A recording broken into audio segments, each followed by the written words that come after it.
Alright, so my presentation is on the causes and effects of domestic violence. So, domestic violence is a very gendered crime. Although men can become victims of domestic violence, 83% of victims are made up of women. This makes women 4 times more likely to become a victim of domestic assault than a man. With this presentation, I took a look at what causes domestic violence to occur and the effects that domestic violence has on victims and society.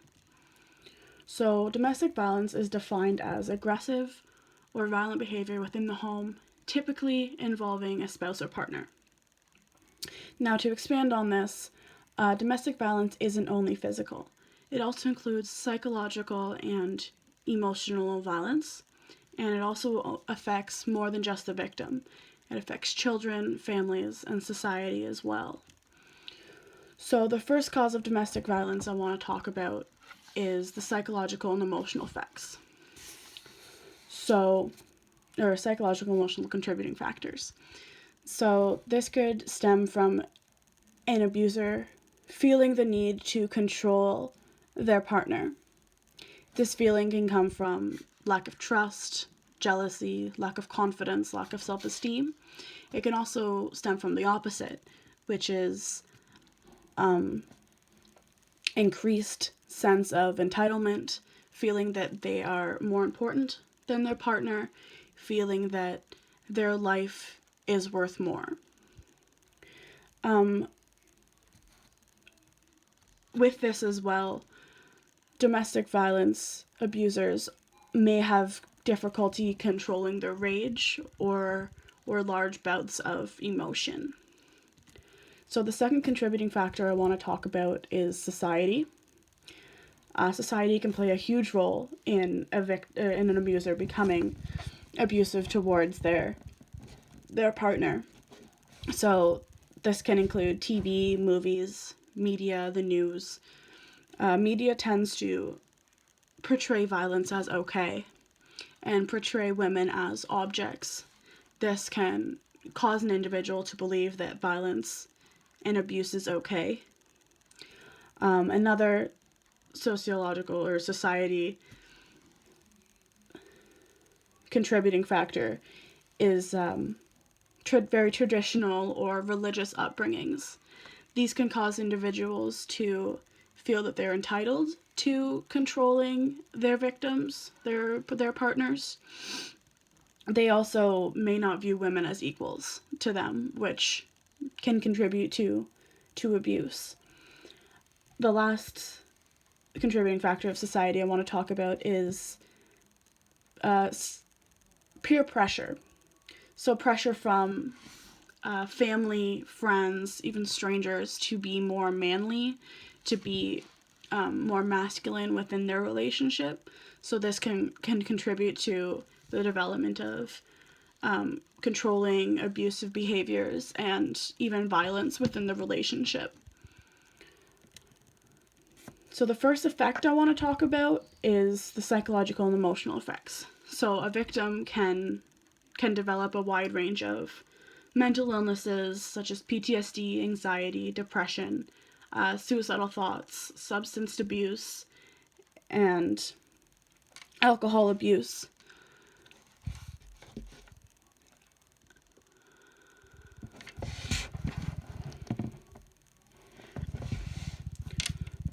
Due to these mental illnesses, victims may stop going to work, stop seeing their friends and family, become more withdrawn from their society, their circle, and this can cause them to be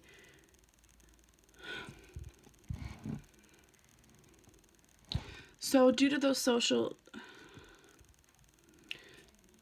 mental toll taken on victims can stop going to work, stop seeing friends, stop seeing their family. They may lose their jobs and become very withdrawn from society.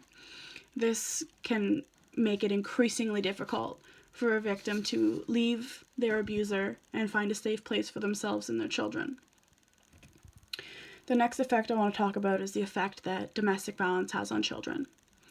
So a long-term effect of domestic violence on children is that they themselves may become abusive to their partner in the future, and they may believe that this violence and abuse is okay.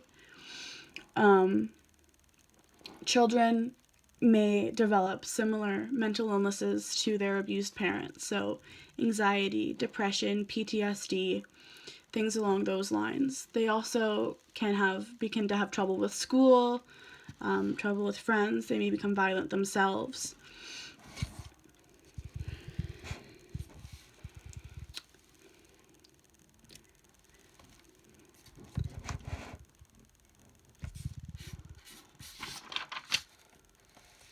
So the next effect I want to talk about is the effect that domestic violence has on society. So domestic violence each year costs Canada about $1 billion in fees. So this includes about $180 million in criminal justice fees, $180 million in policing fees, and around $280 million in counseling fees. And it's estimated that there's about 8 million days of missed paid work each year from victims of domestic violence not attending their jobs. So along with the psychological, emotional, and social effects that domestic violence has, it also has a very, very drastic physical effect on its victims. So small things such as cuts, bruises, head pain, neck pain, back pain can occur.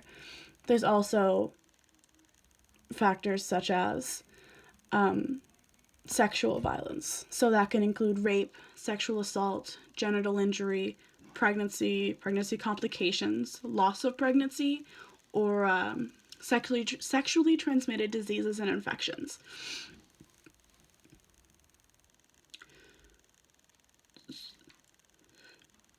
Apart from these physical effects, there's also the worst physical effect it can have, which is death of the victim. A lot of victims, in Canada,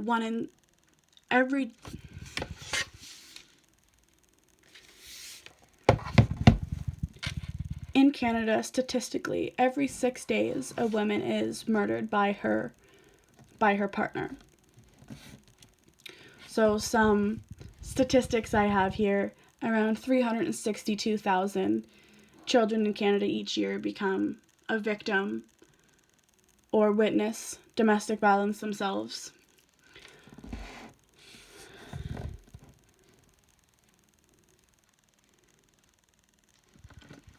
Women are 6 times more likely to be killed by an ex-partner than a current partner.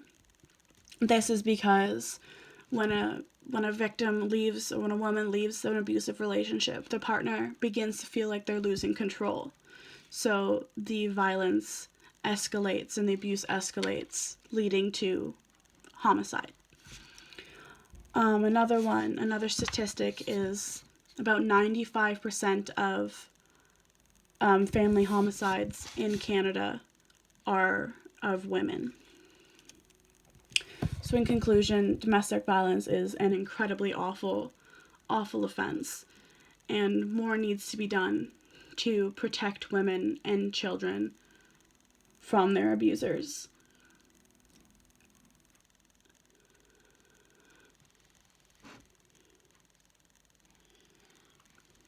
The effects that domestic violence has on society and families and victims and children is incredibly detrimental. It even has effects on future society, because these children that are witnessing and experiencing domestic violence are growing up and becoming abusers themselves. So something really needs to be done about it. Thank you.